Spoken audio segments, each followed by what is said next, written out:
In the vast expanse of space, Portal 5 station spins like a neon-lit spider's web, with the Green Boar restaurant at its pulsing heart. That's where our story begins. Welcome to the Green Boar, folks. Who's ready for some pre-hunt grub? That's Cray Starr, owner of the Green Boar and unofficial peacekeeper of Portal 5. Half his body's chrome, but his heart, pure gold.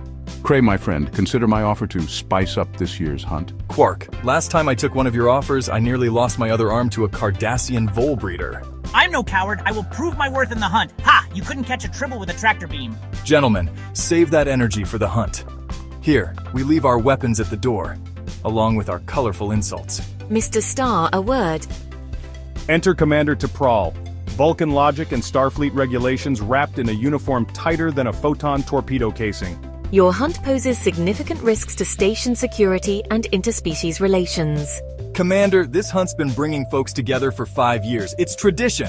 Tradition is not a logical basis for potentially hazardous activities. Maybe not, but it's a hell of a good reason for a party.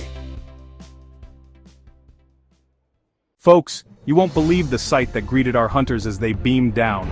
The lush, bioluminescent flora pulsed with an otherworldly glow, casting eerie shadows on their high-tech gear. Sweet mother of dilithium, is that treat breathing? Cray, my friend, how about a wager? First one to bag a boar gets 20% of tonight's profits? Quark, I swear, one of these days your bets are gonna land us both in a Klingon prison camp. Gah!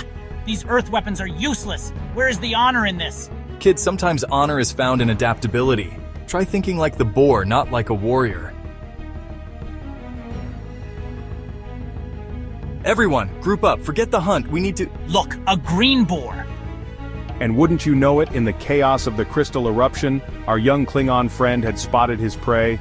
With a war cry that would make Kahless proud, he charged, tackling the boar with his bare hands. Well, I'll be a Regulan bloodworm's uncle.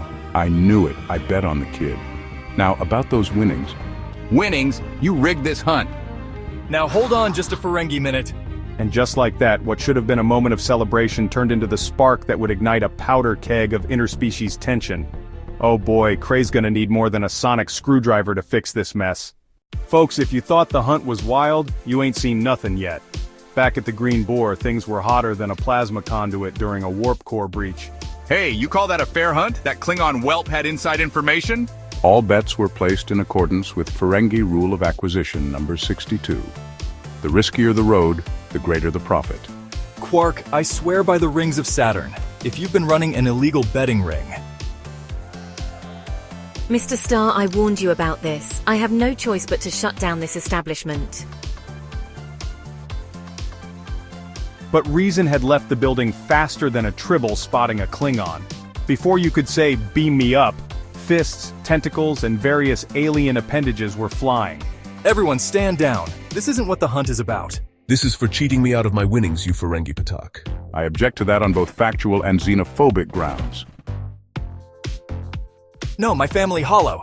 Computer, initiate restaurant shutdown protocol. As the dust settled, Cray looked around at his trashed dreams. For a moment there, folks, it seemed like the party was well and truly over.